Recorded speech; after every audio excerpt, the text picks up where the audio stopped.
Let me get across to Mr. K.R. Kamath, the chairman of PNB. We caught up with him on the sidelines of BankCon in Pune over the weekend. Started by asking him for an update on how things are shaping up on the asset quality side. They had a terrible quarter last time around. We wanted to ask him what the picture is now. See, I have been, after the results were declared at a different forum, I have spoken that the banks are the aggregators. If something happens good in the economy, we aggregate good things. If something bad happens in the economy, we aggregate bad things. So the stress in the assets, which FM also made it in the morning, saying that when the economy is slowing down, you can't expect the NPAs also to come down. It is absolutely converse to what is the reality. So when there is a slowdown in the economy, we have been growing at 8% plus for the last 2 years, and we are now at 5.5% GDP growth. And this stress is definitely translated into the asset quality of the banks, either in the form of non-performing assets or in the form of restructured assets. Now, if you ask me what are the sectors, every one of us know that we had problem in aviation sector, we had then problem in the telecom sector, then we had on the power sector, then we had in the distribution in power, then we had textile, then we had NBFCs. So every sector is under stress today, so which gets reflected in the stress of the bank. So I would not say that it is any specific sector. It can be attributed to the slowdown in the economy. Somebody asked me that would you like to pass it on everything to the economy and relax? I would definitely say no. As a chairman of the bank, I own it up. If there is an increase in the stress rate, I own it up. I don't want to pass it on to the economy. But definitely, if you ask me the question, I would not like to say that it's not our creation. It is because of the situation which is not under our control. But having said that, I will own up the entire situation, and we are working on improving this. All right, Mr. Kamath, I understand that you're working on improving that particular situation. At the same time, there are other pressures that are coming in on PSU banks, and you have a fair amount of business with the realty sector. We understand the government is trying to push PSU banks into lending more there. Can you give us a sense of what the negotiations are, and what's your perspective on realty sector right now? If you look at the real estate portfolio of ours, yes, we have a good percentage of our loan book into the real estate, which is about 5%. But in the last 2 years, we have changed the composition of this real estate portfolio.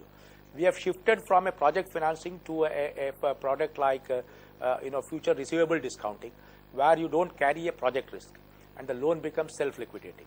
So the composition of the portfolio of real estate in the PNB has changed very clearly, and we put these numbers on our website.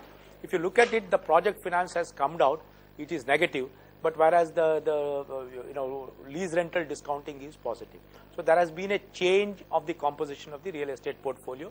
To that extent, if you look at the risk of a project getting completed, that sort of a risk we have reduced, and we are into projects which are relatively risk-free, I would say.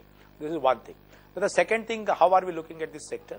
There have been 1 or 2 meetings which were held. One, that we held a meeting with the CREDAI from IBA, asked their problems and what are the issues. The second is that there has been the meeting of the bankers and the CREDAI representatives, in which the Secretary DFS also participated.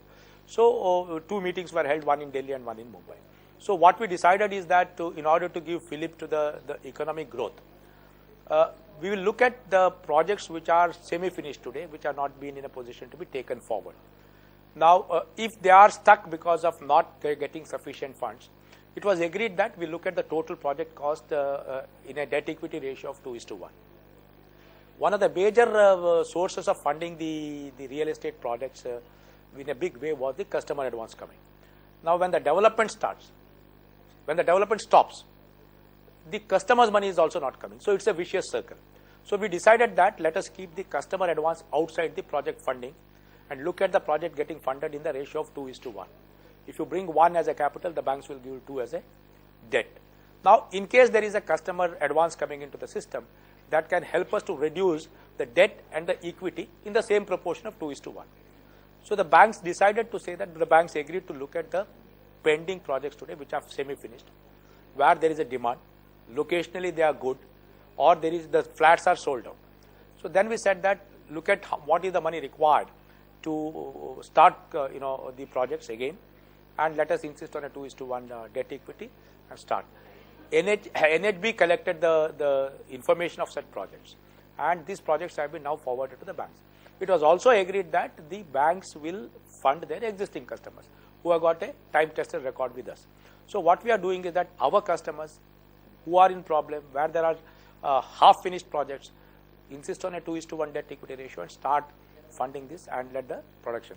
We have also requested the builders saying that, you need to pass on the benefit of this entire exercise in the form of reduced pricing to the ultimate borrower, so that more and more borrowers also can come into buying. Now, this is an activity to build the confidence. Well, that's important, sir, because you're ensuring fund flow, but you're trying to do it in a way that asset quality issues don't build up for the bank itself.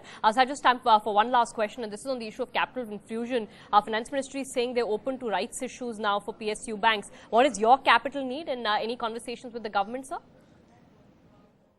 See, for the current year, I don't think that we may require the capital, but we don't want to live hand in mouth and look at the next quarter. See, one thing which is happening is that earlier, we were taking the current quarter's profit into calculation of the capital adequacy. But in the last 2 years, the Reserve Bank has said that unless the results are audited, you should not take unaudited profits into the calculation of the net worth. So to that extent, what happens is that every quarter the capital adequacy goes down. Now you add new assets, they are taken for the calculation of the risk-weighted assets. But the revenue coming out of it or the profit coming out of it is not taken for calculating the capital adequacy. To that extent, your capital adequacy will go down quarter after quarter for the first 3 quarters, and you get it corrected in the last quarter.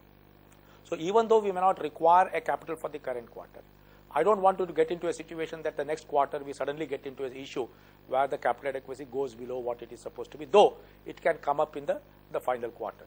So to that extent, we have requested the government to infuse capital in the bank. The FM made a mention in the morning that there's over 15,000 crore in the budget allocated for the capital infusion in the public sector banks, and the DFS is working on this. We are just waiting for the DFS to let us know the allocation, what they make to PNB.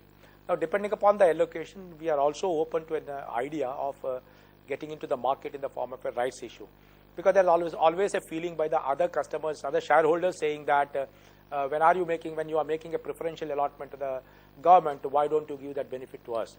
Now, if you look at the high and low of the prices of the bank, I think that we are at the lower ebb of the pricing today.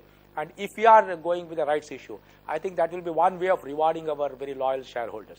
So we have opened up dialogue with the government, and depending upon the allocation the government makes, maybe we may try to test the water in terms of a rights issue also. All right, and just as an aside, even State Bank of India is going to be having discussions with the government this week on the issue of that rights issue, and I think a lot of PSU banks may go that route. Last word, Mr. Kamath, on deposit rates. Any indication that there's room on the downside for deposit rates and hence perhaps lending rates? See, we had about 88,000 crores of bulk deposits, which was almost something like 26% of our total deposits as of 31st March. And as of now, the bulk deposit number has come down to 70,000 crores, which is something less than 20% today. It's around 19.7 or 19.8%. End of the year, we are trying to bring down to 62,000 crores, which will be around 15%. There has been an indication by the government that the bulk deposit share should not be beyond 15%, and we are working on that. In this quarter itself, we have brought it down from almost like 84,000 to 70,000 crores now. And if not by end of this quarter, but definitely before the end of the year, we will bring it down to 62,000 crores when the bulk deposit share comes to something like 15 to 16% of the total deposits.